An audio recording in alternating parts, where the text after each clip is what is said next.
Good morning, Susie Cobden. I would like to read you a short passage from Conversations with God by Neale Walsch. I tend to open a lot of my books up and just see where it falls and enjoy reading those particular passages. Usually just a page or two, just to see what's going on.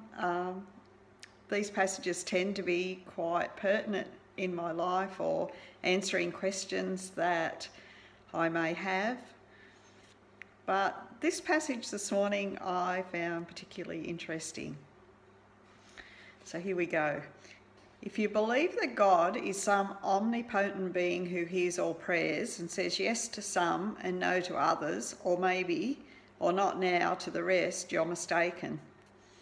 By what rule of thumb would God decide? If you believe that God is the creator and decider of all things in your life, you are mistaken. If you believe, if God is the creator and decider of all things in your life, you're mistaken. God is the observer, not the creator. God stands ready to assist you in living your life, but not in the way you might expect. Now, my understanding of God is the energy that creates all worlds. It's not the religious understanding of God. It's not male or female, and it's not external to us, but flowing through us. And although Neale, I think, understands God a little bit differently, we're very much on the same lines. So much, the basic understanding to what he teaches and what he's written through the book, or what God wrote through the book, pertains very much to my understanding of God. And the backbone of every religion, when you get down to the nitty-gritty of it, is pretty much the same.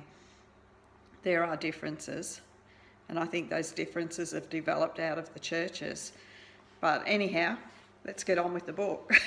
God is the observer, not the creator, and God stands ready to assist you in living your life, but not in the way you might expect. It's not God's function to create or uncreate the circumstances or conditions of your life. God created you in the image and likeness of God. You have created the rest. Through the power God has given you, God created the process of life and life itself as you know it. Yet God gave you free choice to do with your life as you will. In this sense, your will for you is God's will for you. You are living your life the way you are living your life, and I have no preference in the matter. Remember, this book is dictated by God, so this is God talking to us. This is the grand illusion in which you have engaged, that God cares one way or another what you do. This is a grand illusion. I do not care what you do, and that is hard for you to hear. Yet do you care what your children do when you send them out to play? It's a matter of consequence to you whether they play hide and seek or pretend. No, it's not, because you know they're perfectly safe. You've placed them in an environment which you consider friendly and okay. Of course, you will always hope that they do not hurt themselves, and if they do, you'll be right there to help them, to heal them. Excuse me. To allow them to feel safe again, to be happy, and to go and play another day. But whether they choose hide and seek or pretend will not matter to you the next day either. You will tell them, of course, which games are dangerous, but you cannot stop your children from doing dangerous things. Not always, not forever, not in every moment from now until death. It is the wise parent who knows this, yet the parent never stops caring for the outcome. And this is the dichotomy. Not caring deeply about the process, but caring deeply about the result, that comes close to describing the dichotomy of God. Yet God, in a sense, does not even care about the outcome.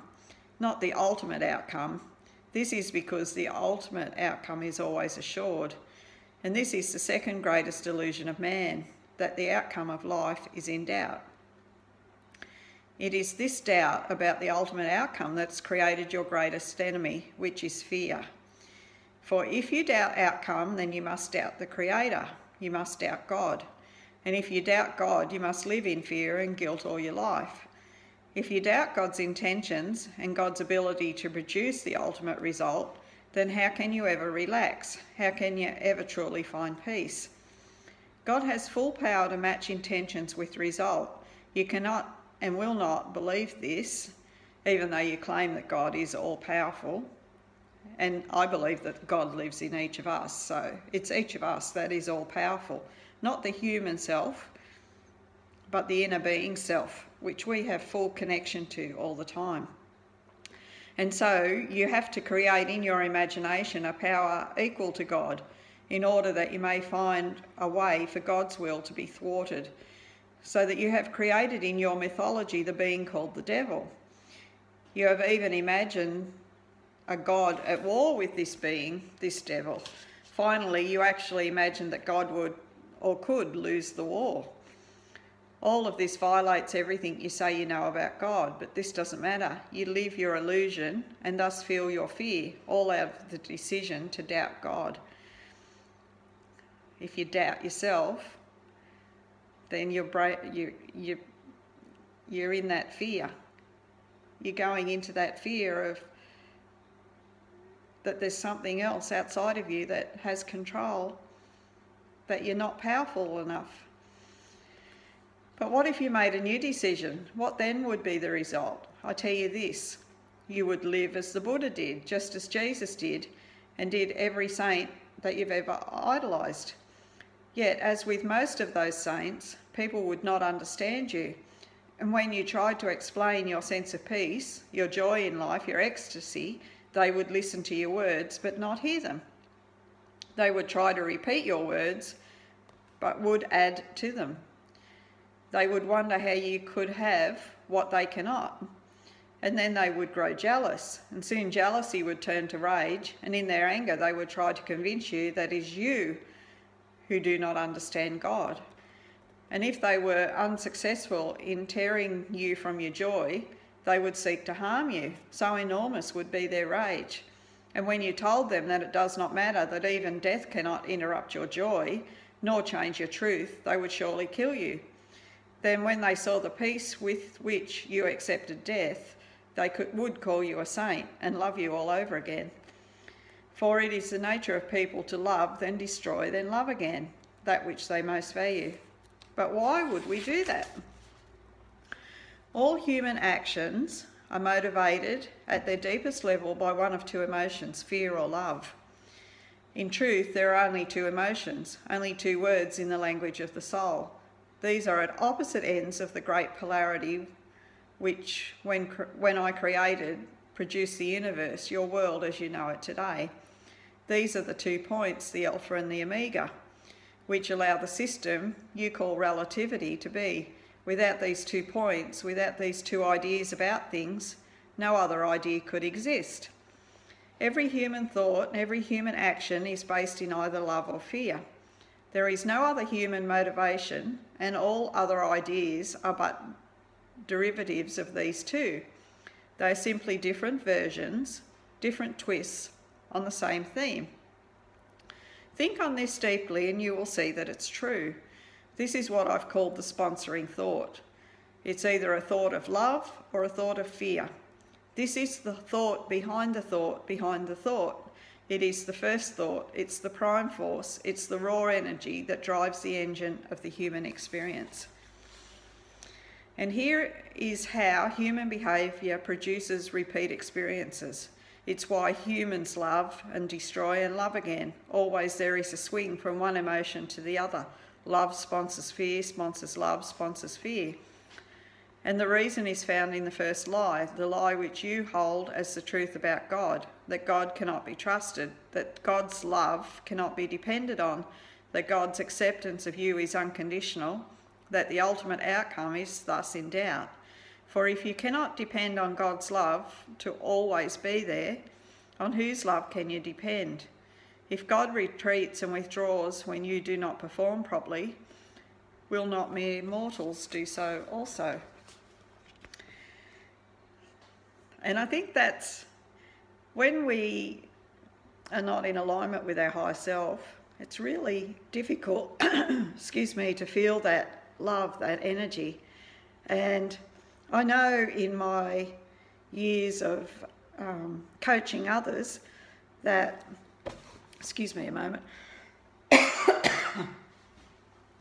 in my years of coaching others, that people often say, oh, I'm disconnected, I've got no access to God, God, has left me, or, my inner being doesn't exist whenever I truly need it, it's not there. It's always there.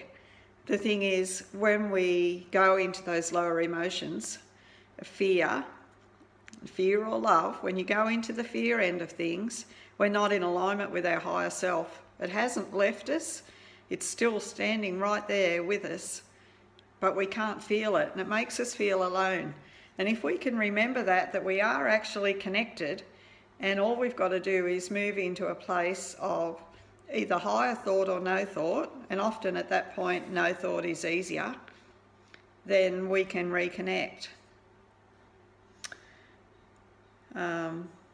Yet if you knew who you are, and that you are the most magnificent, most remarkable, most splendid being God has ever created, you would never fear. For who could reject such wondrous magnificence? Not even God can find fault in such a being. But you do not know who you are, and you think you are a great deal less. And where did you get the idea of how much less than magnificent you are? From the only people whose word you would take on anything, and that is from your mother or father. These are the people who love you most. Why would they lie to you? Yet have they not told you that you are too much of this or not enough of that? Have they not reminded you that you are to be seen and not heard? Have they not scolded you in some of the moments of your greatest exuberance? And they did. And did they not encourage you to set aside some of your wildest imaginings? These are the messages you've received, and though they do not meet the criteria and are thus not messages from God, they might as well be, for they have come from the gods of your universe, surely enough. It was your parents who taught you that love is conditional. You have felt their conditions many times, and that is the experience you take into your love relationships. It's also the experience you bring to me. From this experience, you draw the conclusions about me. Within this framework, you speak of your truth. God is loving, you say. But if you break his commandments, he will punish you and receive everlasting damnation. For have you not experienced the banishment of your own parents? Do you not know the pain of their damnation? How then could you imagine that God would be anything different? You have forgotten what it's like to be loved without condition. You do not remember the experience of love, of the love of God, and you try to imagine what God's love must be like, but it's based on your human perception. You have projected the role of parent into God and have thus come up with a God who judges and rewards or punishes based on how good he feels about what you've come up to. But this is a simplistic view of God based on your mythology. It has nothing to do with who I am. So there you go. That's, interesting reading. I love that all empowerment's been pointed back to the human, to the God creator self that's inside each one of us. And whether you call it God or source or the infinite creator, whatever that may be for you, but it's the same energy, the same force, and it surely runs through us unconditionally, never-endingly. And when we can see that fear is only an absence of love, then by pouring love into any situation, you change the outcome, you change the frequency. And instead of fearing something, you love something, then your whole energy is different around it. Now, if there's no true death, if when we die it's just the beginning of a new experience and it's full return to the love creator self that we are, is there anything to fear? And the thing is, we're the creator of our lives anyway. So whatever experiences we meet with, it's by our arrangement to some degree. It's all our creation. And when we get a handle on our thoughts, we can get a handle on the outcomes of our lives. And that's why it's so important to discover who you are, to find that empowerment, so that we can take absolute control of our lives, so that we know the outcomes, and so that we can live in joy and choose joy in every moment. You know, joy doesn't have to be the result of an outcome, but if we've got outcomes that are joyful, that makes our life so much more fun, so much more interesting. And we just bounce from one joyful experience to the next. How exciting is that?